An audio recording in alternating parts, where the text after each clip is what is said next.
नमस्कार दोस्तों, कैसे हैं आप सभी। आशा करती हूँ आप सभी स्वस्थ और खुशहाल होंगे। आज मैं आप सभी के समक्ष माघ मास का 26वां अध्याय लेकर आई हूँ। तो श्रवण करते हैं माघ मास का 26वां अध्याय। पथिक कहने लगा कि हे प्रेत, तुमने सारस के वचन किस प्रकार और क्या सुने थे, सो कृपा करके कहिए। प्रेत कहने लगा कि इस वन में कुहरा नाम की नदी पर्वत से निकली है। मैं घूमता घूमता उस नदी के किनारे पहुंचा और थकावट दूर करने के लिए वहां पर ठहर गया। उसी समय लाल मुख और तीखे दांतों वाला एक बड़ा बंदर वृक्ष से उतरकर जल्दी से वहां पर आया और एक सारस सोया हुआ था। जहां एक सारस सोया हुआ था, उस चंचल बंदर ने कई एक पक्षियों को देखकर उस सोए हुए सारस को दृढ़ता से पैरों से पकड़ लिया और तो सब पक्षी उड़कर वहां से चले गए, परंतु सारसी भयभीत होकर विलाप करती हुई वहां ही रुक गई। नींद के दूर होने तथा भय से नेत्र खोलकर सारस ने बंदर को देखा और मधुर वाणी से कहने लगा कि हे बंदर, तुम बिना अपराध मुझको क्यों दुख देते हो। इस संसार में राजा भी केवल अपराधियों को ही दंड देता है। तुम्हारे जैसे श्रेष्ठ प्राणी किसी को पीड़ा नहीं देते। हम अहिंसक और दूसरे के कर्मों को नहीं देखते। जल की काई खाने वाले, आकाश में उड़ने वाले, वन में रहने वाले, अपनी स्त्री से प्रेम करने वाले, दूसरों की स्त्री को त्यागने वाले, दूसरों की बुराई से दूर रहने वाले, चोरी न करने वाले, बुरों की संगति से वर्जित, किसी को कष्ट न देने वाले हैं। सो इस प्रकार मुझ निरपराधी को हे बंदर छोड़ दो। मैं तुम्हारे पहले जन्म के वृतांत जानता हूँ। यह वचन सुनकर वह बंदर उसको छोड़कर दूर बैठ गया और कहने लगा कि तुम मेरे पूर्व जन्म का वृतांत को कैसे जानते हो। तुम अज्ञानी पक्षी हो और मैं वन में घूमने वाला है। सारस कहने लगा कि मैं अपनी जाति की समृद्धि के बल से तुम्हारे पूर्व जन्म का सब वृतांत जानता हूँ। तुम पूर्व जन्म में विंध्य पर्वत के राजा थे और मैं तुम्हारे कुल का पूज्य पुरोहित था। तुम राजा होकर अपनी प्रजा को पीड़ा दिया करते थे। विवेकहीन तुमने बहुत सा धन इकट्ठा किया।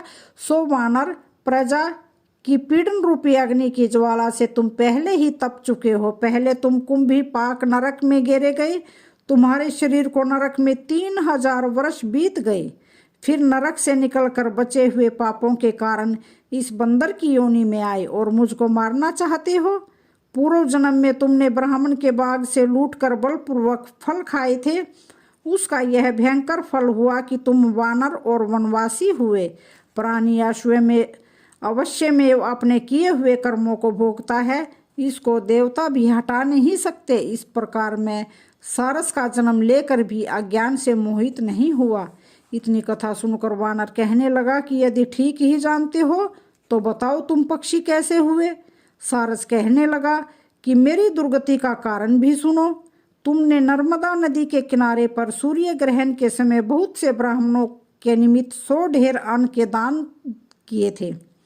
मैंने पुरोहिताई को मद से थोड़ा सा ब्राह्मणों को दिया और बाकी सब मैं आप हर ले गया। इन ब्राह्मणों के द्रव्य का अपहरण करने के पाप से मैं पहले कालसूत्र नरक में और फिर रक्त करदूम नरक में, जहाँ पर बड़े बड़े कीड़े थे और रक्त तथा पीप से भरा हुआ नाभि तक नीचे सिर और ऊपर पैर किए हुए पीप चाटता हुआ उस दुर्गंध वाले नरक में कीड़ों आदि से काटा जाकर 3000 वर्ष तक उस यातना को भोगता रहा।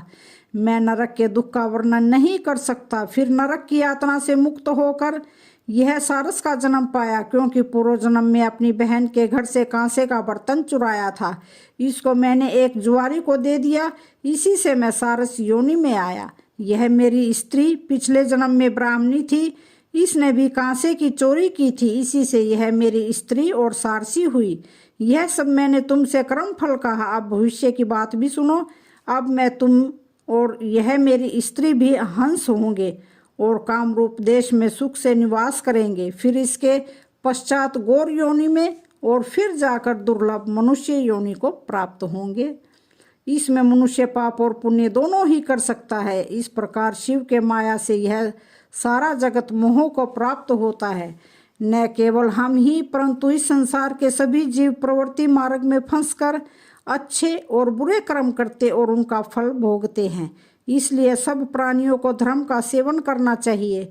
देवता, असुर, मनुष्य, व्याघ्र, कीड़े मकोड़े सभी से यह कंटक रूपी मार्ग नहीं छूटता। केवल वेदांत जानने वाले योगी ही इस मार्ग से बच सकते हैं। इसी कारण बड़े बड़े महात्मा भी कर्म फल को टाल नहीं सकते।